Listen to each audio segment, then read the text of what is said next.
Bismillahirrahmanirrahim. Assalamualaikum warahmatullahi wabarakatuh. Waalaikumsalam warahmatullahi wabarakatuh. Alhamdulillahirabbil alamin wassalatu wassalamu ala asrofil anbiya wal mursalin amma ba'du. Yang saya hormati teman-teman satu kelompok 7 Bahasa Indonesia, dan yang saya hormati dosen pengampu mata kuliah Bahasa Indonesia Bapak Mahendra Aswid Sandra Barata SPD MPD yang saya cintai dan yang saya dambakan. Pertemuan kali ini kami kelompok 7 akan mempresentasikan tentang paragraf dan alinea dalam teks. Yang dalam ini kelompok saya Agung Rianto, Elsa Regita Sari, Nadila Aryani Syaumi, Muhammad Sohari, Sobri Aminullah, dan Fiona Rizky Romadona. Kepada pemateri yang pertama dipersilahkan. Assalamualaikum warahmatullahi wabarakatuh. Waalaikumsalam warahmatullahi wabarakatuh. Saya berpresentasikan tulisan.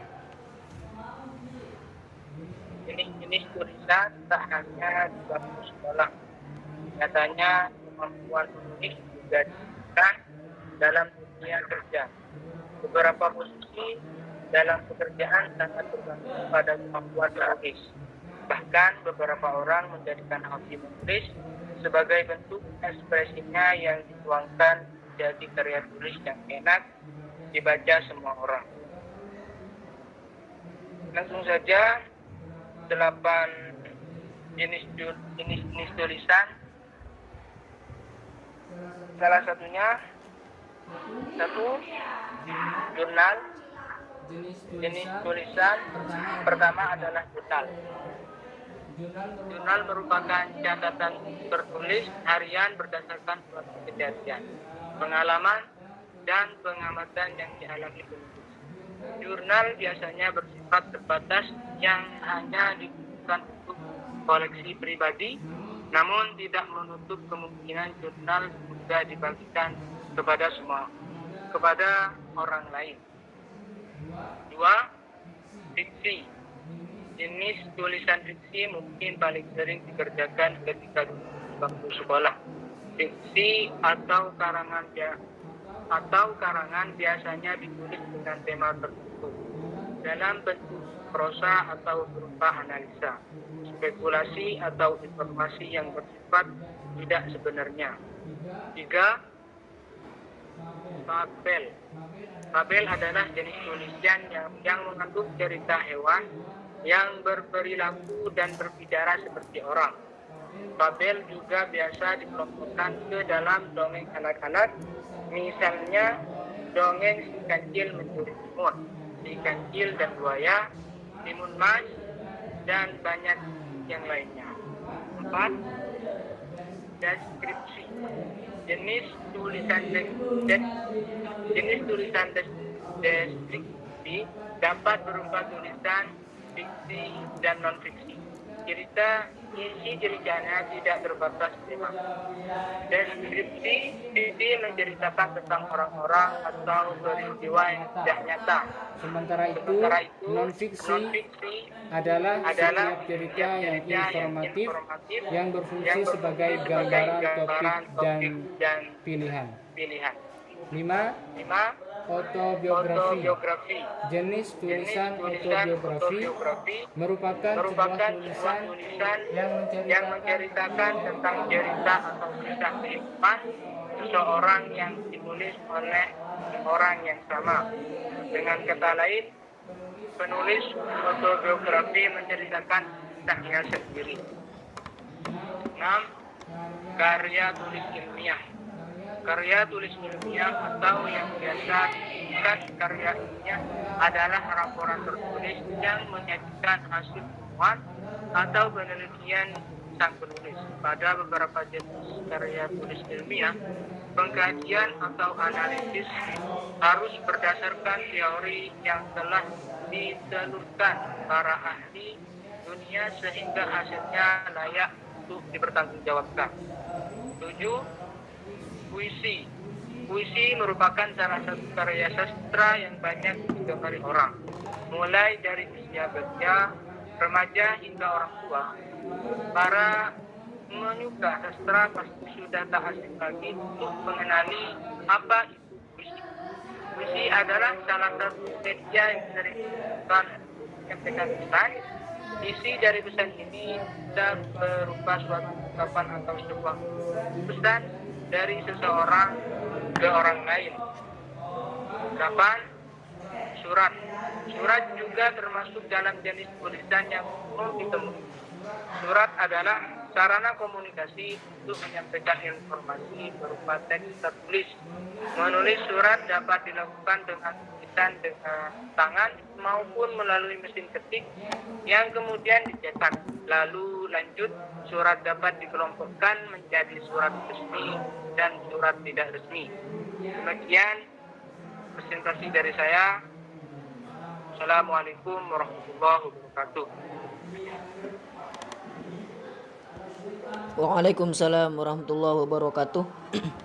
Disampaikan banyak-banyak terima kasih kepada Saudara Muhammad Suhairi.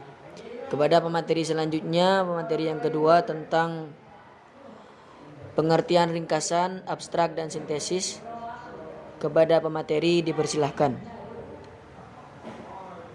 Terima kasih. Assalamualaikum warahmatullahi wabarakatuh. Dengan saya Waalaikumsalam warahmatullahi wabarakatuh. Dengan saya Agung Rianto, NIM 211C190. Di sini saya akan mewakili kelompok saya sendiri untuk menjelaskan tentang poin kedua, yaitu ringkasan, abstrak, dan sintesis. Untuk pertama yaitu adalah ringkasan. Ringkasan sendiri memiliki banyak pengertian. Di antaranya ringkasan, presis, yang berarti memotong atau memangkas, adalah suatu cara yang efektif untuk menyajikan suatu karangan yang panjang dalam bentuk singkat. Ringkasan berasal dari bentuk dasar ringkas, yang berarti singkat, pendek dari bentuk yang panjang. Nah, inti bacaan dalam ringkasan yang dibuat tidak meninggalkan urutan-urutan gagasan yang melandasinya. Kata presis itu sendiri mempunyai makna memangkas, artinya penyusun. Penyusun ringkasan hanya memangkas hal yang lebih kecil menyelimuti gagasan utama bacaan. Nah, untuk ciri-ciri ringkasan sendiri, pertama itu pengungkapan kembali bentuk kecil dari sebuah karangan. Kedua, mereproduksi kembali apa kata pengarang, mempertahankan urutan-urutan gagasan yang membangun sosok badan karangan. Kemudian penyusun ringkasan terikat oleh penataan isi dan sudut pandang pengarangnya. Kalimatnya pendek-pendek dan senada dengan kalimat pengarang aslinya. Kemudian tujuan membuat ringkasan. Ringkasan sendiri dibuat untuk memendekkan sebuah karangan yang panjang. Seseorang akan membuat ringkasan harus memilah mana gagasan utama dan gagasan tambahan. Karena tujuan ringkasan adalah memahami dan mengetahui isi dari sebuah buku, sehingga diperlukan latihan-latihan untuk membimbing seseorang agar dapat membaca karangan dengan cepat. Jadi salah satu tujuan dari membuat ringkasan yaitu untuk membantu seseorang agar bisa membaca sebuah buku dalam waktu singkat dan menghemat waktu. Kemudian abstrak. Abstrak sendiri merupakan penyajian singkat mengenai isi tulisan sehingga pada tulisan ia menjadi bagian tersendiri. Abstrak berfungsi menjelaskan secara singkat kepada pembaca. Sedangkan pengertian khusus abstrak adalah sesuatu yang dilihat tidak mengacu kepada objek atau peristiwa khusus. Abstraksi menyajikan secara simbolis atau secara konseptual serta secara imajinatif sesuatu yang tidak dialami secara langsung. Jadi abstrak adalah kata yang menunjukkan kepada sifat, keadaan, dan kegiatan yang dilepas dari objek tertentu. Pemahaman akan pengertian abstrak sepertinya masih dianggap sebagai sesuatu yang sulit, bahkan tak teraplikasi. Sebagaimana tertera di atas, suatu perikatan adalah suatu pengertian abstrak. Maka suatu perjanjian adalah suatu peristiwa atau kejadian konkret. Fungsi abstrak adalah memberikan informasi kepada masyarakat perihal hasil penelitian yang telah dibuat. Uraian yang hanya satu halaman tersebut memudahkan abstrak dimasukkan dalam jaringan internet. Hal ini dimaksudkan memudahkan Anda mengetahui hasil penelitian tanpa harus membaca keseluruhan penelitian yang berlembar-lembar, sehingga abstrak membantu Anda dalam mencari referensi dalam penelitian yang Anda cari. Jenis-jenis abstrak. Abstrak di sini diklarifikasikan dalam dua jenis, yaitu abstrak indikatif, kemudian abstrak informatif. Abstrak indikatif adalah abstrak yang menyajikan uraian secara singkat mengenai masalah yang terkandung dalam laporan atau karya ilmiah lengkapnya. Kemudian abstrak informatif adalah miniatur laporan atau karya ilmiah asli dengan menyajikan data dan informasi secara lengkap sehingga pembaca tidak perlu lagi membaca tulisan aslinya kecuali untuk mendalaminya. Karakteristik abstrak yaitu bentuk tulisan bersifat informatif, deskriptif, analisis, induktif, ataupun deduktif. Abstrak disajikan secara singkat, terdiri atas 200 sampai dengan 300 kata atau sekitar 7 sampai dengan 10 paragraf dan diletakkan sebelum daftar isi. Abstrak tidak memuat latar belakang, contoh penjelasan berupa alat, cara kerja, dan proses yang sudah dikenal atau lazim. Abstrak hanya memuat metode kerja dan pengumpulan data sampai penyimpulan dan data yang sudah diolah. Dalam penyusunan abstrak, perlu diperhatikan ketelitian penyajian sumber informasi asli secara cermat, mudah dipahami, dan menggunakan kata atau istilah yang sama dengan tulisan aslinya. Pengertian berspasi 1 menggunakan type tulisan standar Times New Roman atau Arial dengan ukuran tulisan 12 poin. Cara membuat abstrak. Di sini kita juga menyajikan cara membuat abstrak sendiri. Abstrak merupakan uraian ringkasan cermat dan menyeluruh dari isi suatu karya ilmiah, karangan ilmiah. Untuk itu abstrak yang baik harus memenuhi syarat-syarat. Nah, untuk syarat pertama yaitu merupakan uraian ringkas, cermat, dan menyeluruh sehingga mencerminkan keseluruhan isi judul. Kemudian, tanpa komentar dari pembuatnya di luar apa yang dikemukakan dalam karangan ilmiah. Dapat dikerjakan orang lain, tetapi sebaiknya dibuat sendiri oleh penulisnya karena ia lebih memahami apa yang disajikan dalam karangan ilmiah tersebut. Kemudian terdapat pada permulaan karangan ilmiah, sehingga pembaca segera dapat mengetahui informasi yang disajikan sesuai dengan kebutuhan tulisannya. Nah, isi suatu abstrak sebaiknya jangan lebih 250 kata atau sekitar 25 baris jika setiap baris terdiri atas 10 kata. Dalam abstrak tidak ada pergantian paragraf atau tanpa alinea. Artinya adalah dalam abstrak tidak ada paragraf. Huruf yang digunakan dalam abstrak sebaiknya berbeda besarnya dengan huruf isi karangan ilmiah. Sedapat mungkin dihindari pemakaian kalimat aktif, sebaiknya kalimat pasif. Kepustakaan, catatan, ilustrasi, grafik, dan tabel tidak boleh dicantumkan. Di bawah abstrak sebaiknya dicantumkan kata-kata kunci keyword sebanyak 3 hingga 10 kata yang kira-kira dapat dipakai untuk mengindeks karangan ilmiah kita dalam suatu deretan karangan ilmiah sejenis. Kata kunci keyword adalah kata-kata yang penting dalam pembuatan abstrak ini ya, untuk mengetahui kunci-kunci di mana indeks setiap karangan ilmiah yang kita buat atau gagas. Kemudian ada sintesis karangan. Sintesis sendiri dapat diartikan sebagai komposisi atau kombinasi bagian-bagian atau elemen-elemen yang membentuk suatu kesatuan. Selain itu,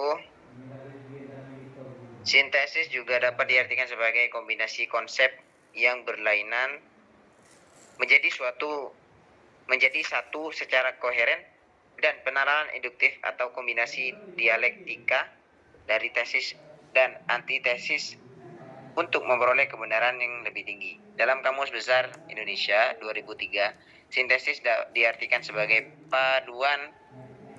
panduan berbagai pengertian atau hal sehingga merupakan kesatuan yang selaras atau penentuan hukum yang umum berdasarkan hukum yang khusus. Dalam perspektif lain, sintesis merupakan kemampuan seseorang dalam mengaitkan, menyatakan berbagai elemen dan unsur pengetahuan yang ada hingga terbentuk pola baru yang lebih menyeluruh. Metode sintesis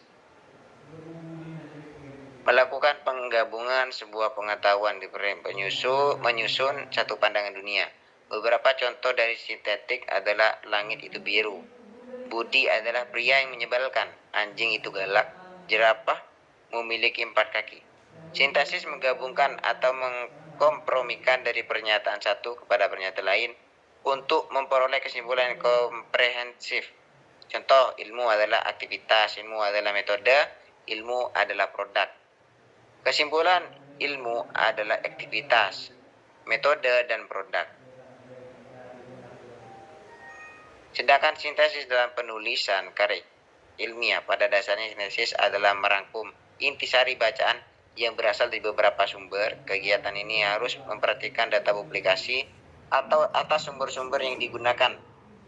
Dalam tulisan laras ilmiah, data publikasi atas sumber-sumber tadi kemudian dimasukkan dalam daftar pustaka. Sekian dari saya. Untuk pemateri selanjutnya saya serahkan dulu kepada pembawa acara. Sekian. Assalamualaikum warahmatullahi wabarakatuh. Waalaikumsalam warahmatullahi wabarakatuh. Disampaikan banyak-banyak terima kasih kepada saudara Mas Agung Rianto. Untuk pemateri yang ketiga, Mbak Elsa Regitasari, kepadanya tempat dan waktu dipersilahkan. Baik, terima kasih moderator. Assalamualaikum warahmatullahi wabarakatuh. Waalaikumsalam warahmatullahi wabarakatuh. Saya akan menjelaskan pengertian kutipan dan sistem rujukan. 1.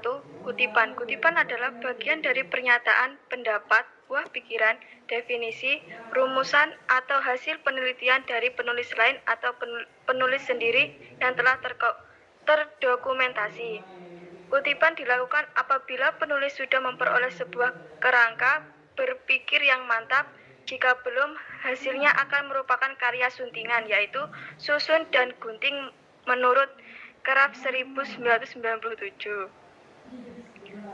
Penggunaan kutipan memiliki beberapa manfaat, yaitu 1. Untuk menegaskan isi uraian, 2. Untuk membuktikan kebenaran dari sebuah pernyataan yang dibuat oleh penulis, 3. Untuk memperlihatkan kepada pembaca materi dan teori yang digunakan penulis, 4.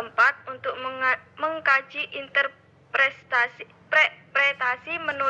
penulis terhadap bahan kutipan yang digunakan, 5. Untuk menunjukkan bagian atau aspek topik yang akan dibahas, 6. Dan untuk mencegah penggunaan dan pengakuan bahan tulisan orang lain sebagai milik sendiri atau plagiat, dan beberapa cara pengutip yang dapat diterapkan secara bervariasi dalam tulisan. Jenis kutipan itu adalah sebagai berikut. Macam-macam kutipan. 1. Kutipan langsung. Yang pertama, tidak boleh mengadakan perubahan terhadap teks asli yang dikutip. Kedua, harus menggunakan tanda syik jika ada kesalahan dalam teks asli. 2. Kutipan tidak langsung. Ciri-ciri kutipan tidak langsung. Di bawah ini merupakan ciri-ciri kutipan tidak langsung, diantaranya sebagai berikut.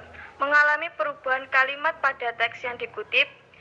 Tidak adanya suatu perubahan ide pikiran dari pendapat orang yang dikutip. Disampaikan sesuai pemahaman penulis terhadap teori yang dikutip. Diakhiri dengan nomor kutipan tanpa tanda petik 2. Yang kedua, sistem rujukan. Sistem rujukan digunakan sebagai sumber referensi jika penulis yang pertama menggunakan kutipan dengan berbagai cara yang disebut di atas. Kedua, menjelaskan dengan kata-kata sendiri pendapat penulis atau sumber lain. Ketiga, meminjam tabel, peta, atau diagram dari suatu sumber. Keempat, menyusun diagram berdasarkan data penulis atau sumber lain. Kelima, menyajikan suatu pembuktian khusus yang bukan suatu pengetahuan umum. Keenam, merujuk pada bagian lain pada teks. Terima kasih. Terima kasih, saya kembalikan kepada moderator. Assalamualaikum warahmatullahi wabarakatuh. Waalaikumsalam warahmatullahi wabarakatuh. Disampaikan banyak-banyak terima kasih kepada pemateri yang keempat atas nama Mbak Elsa Regitasari.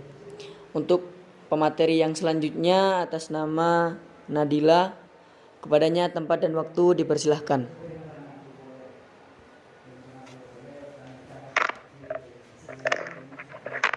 Terima kasih kepada moderator.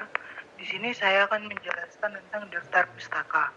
Daftar pustaka adalah suatu susunan tulisan di akhir sebuah karya tulis yang isinya berupa nama penulis, judul tulisan, penerbit, identitas, dan tahun terbit. Daftar pustaka ini digunakan sebagai sumber atau rujukan seorang penulis dalam berkarya. Fungsi daftar pustaka. Fungsi daftar pustaka adalah 1.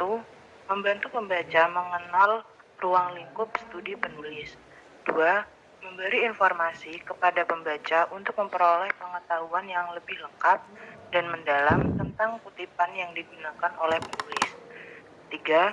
Membantu pembaca memilih referensi dan materi dasar untuk studinya. Daftar pustaka dapat disusun dengan berbagai format. Ada 2 format yang akan diuraikan di sini, yaitu format MLA atau The Modern Language Association dan format APA atau American Physiological Association. Kedua format itu adalah format yang umum ditemukan dalam bidang ilmu humaniora. Yang B. Teknik penulisan dalam daftar pustaka. Teknik penulisan daftar pustaka adalah sebagai berikut. 1. Baris pertama dimulai pada margin sebelah kiri, baris kedua dan selanjutnya dimulai dengan 3 ketikan ke dalam. 2. Jarak antar baris adalah 1,5 spasi. 3. Daftar pustaka diurut berdasarkan abjad huruf pertama nama keluarga penulis. 4. Jika penulis yang menulis beberapa karya ilmiah yang dikutip, nama penulis itu harus dicantumkan. Unsur-unsur yang harus dicantumkan dalam daftar pustaka adalah 1. Nama penulis di awal dengan penulisan nama diri diikuti nama keluarga. 2. Tahun terbitan karya ilmiah yang bersangkutan. 3. Judul karya ilmiah yang menggunakan huruf kapital untuk huruf pertama tiap kata kecuali untuk kata sambung dan kata depan. 4. Data publikasi berisi nama, tempat, dan nama penerbit karya yang dikutip. 5. Untuk kutipan dari buku berjilid atau dari jurnal atau majalah ilmiah, nomor jilid menggunakan angka Romawi atau angka Arab, diikuti dengan data publikasi dalam kurung kota dan diakhiri nomor halaman yang menggunakan angka Arab. Terima kasih. Sekian dari saya kembalikan kepada moderator. Baik, terima kasih kembali kepada Saudara Nadila. Untuk pemateri terakhir ialah Mbak Fiona Rizky Romadona. Berhubung sekarang Mbak Rizky Fiona Romadona tidak ada atau sakit, yang dalam hal ini akan diwakili oleh Saudara Agung Rianto. Kepadanya tempat dan waktu dipersilahkan.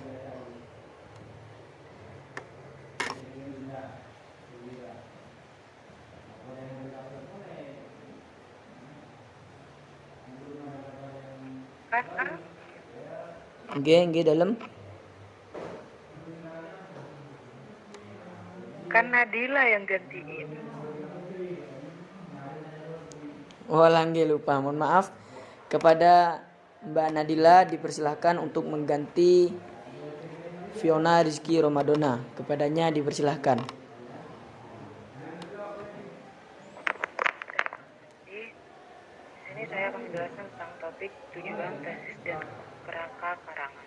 Yang pertama, topik secara etimologis, yaitu kata topik berasal dari bahasa Yunani topoi yang berarti tempat. Ini berarti topik merupakan sesuatu yang sudah ditentukan dan dibatasi. Topik berarti pokok pembicaraan atau pokok permasalahan. Ciri khas topik terletak pada permasalahannya yang bersifat umum dan belum terurai, berbeda dengan topik. Adapun judul karangan pada umumnya adalah rincian dan penjabaran dari topik.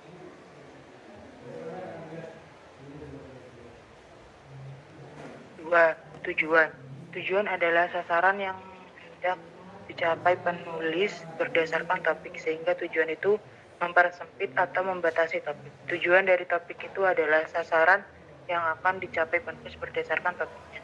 Jadi tujuannya adalah suatu yang akan dicapai dalam suatu proses penulisan.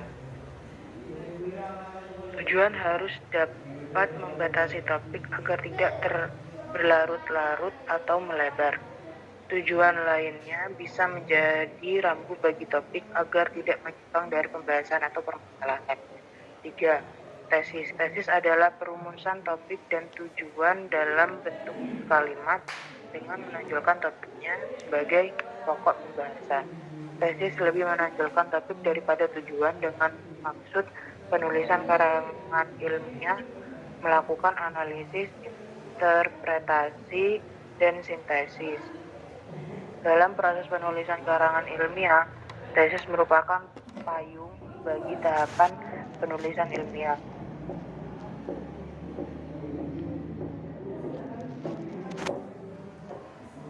Tesis mampu meramalkan, mengendalikan, dan mengarahkan penulis pada proses lanjut penulisan, yaitu penyusun kerangka karangan atau outline. Dalam penulisan karangan ilmiah, penulis tidak langsung menulis setelah mengetahui tesis karangannya, tetapi harus menata pokok-pokok bahasan itu ke dalam kerangka karangan. Dalam penulisan karangan ilmiah, penulis tidak pribadi menulis setelah mengetahui tesis karangannya, tetapi harus menata pokok-pokok itu ke dalam kerangka karangan.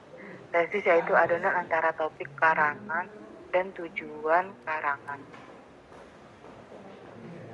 4. Kerangka karangan. Kerangka karangan adalah rencana teratur tentang pembagian dan penyusunan gagasan. Fungsi utama kerangka karangan gagasan. Secara terinci, kerangka karangan dapat membantu pengarang atau penulis dalam hal-hal sebagai berikut.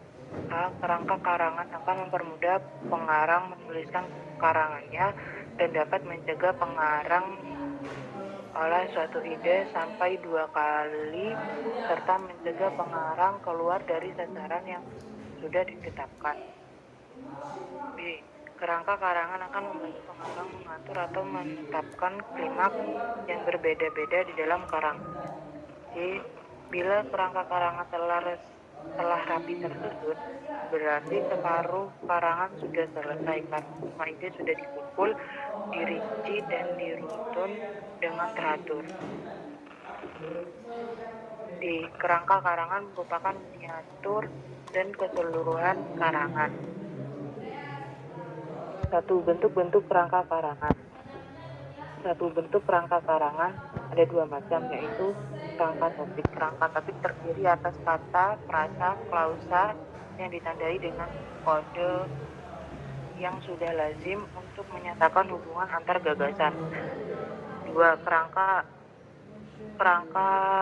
karangan. Kerangka karangan lebih bersifat resmi dan unsur-unsurnya tampil berupa kalimat lengkap. Kerangka kalimat banyak dipakai pada proses awal penyusunan outline.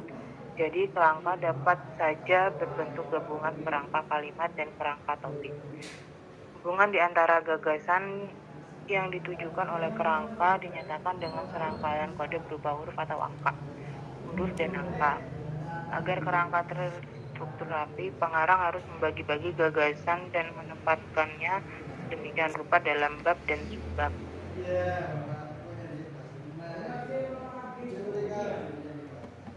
Pola penyusunan kerangka. Ada 2 pola terpenting yang lazim dipakai untuk menyusun kerangka karangan, yaitu yang pertama, pola alamiah. Kerangka karangan yang berpola alamiah mengikuti keadaan alam yang berdimensi ruang dan waktu.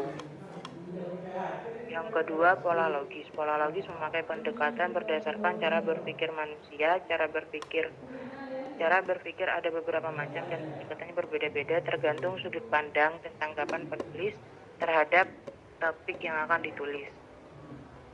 3. Langkah-langkah menulis karangan. Yang pertama, pemilihan topik. Maksudnya pilih pokok bahasan tertentu dan tentukan ruang lingkupnya. Yang kedua, perumusan tema, yaitu tetapkan tujuan dan sasaran serta merumuskan pokok pikiran. Ketiga, penyusunan outline, artinya sesuaikan bentuk dan jenis karangan dengan metode penelitian. 4. Pengumpulan data adalah melaksanakan penelitian keputusan dan penelitian lapangan. Yang kelima, penulisan konsep, artinya klasifikasikan data lalu susun menjadi wacana. Yang terakhir, penyuntingan wacana, yaitu suntinglah kaidah bahasa, diksi, kalimat, dan alatnya. Sekian dari saya. Terima kasih. Saya kembalikan kepada moderator. Baik, terima kasih kepada Mbak Nadila telah bersedia untuk menggantikan posisi Mbak Fiona. Untuk sesi selanjutnya adalah tanya jawab. Untuk sesi tanya jawab, kami dari kelompok mempersilahkan untuk berkomentar. Nanti di komentar di YouTube atau sekalian langsung di WA Group. Sekian dari presentasi kami. Apabila ada salah kata, salah kalimat yang kami sampaikan, mohon maaf yang sebesar-besarnya. Wallahul muwaffiq ila aqwamit thoriq. Ihdinas siratal mustaqim. Wassalamualaikum warahmatullahi wabarakatuh.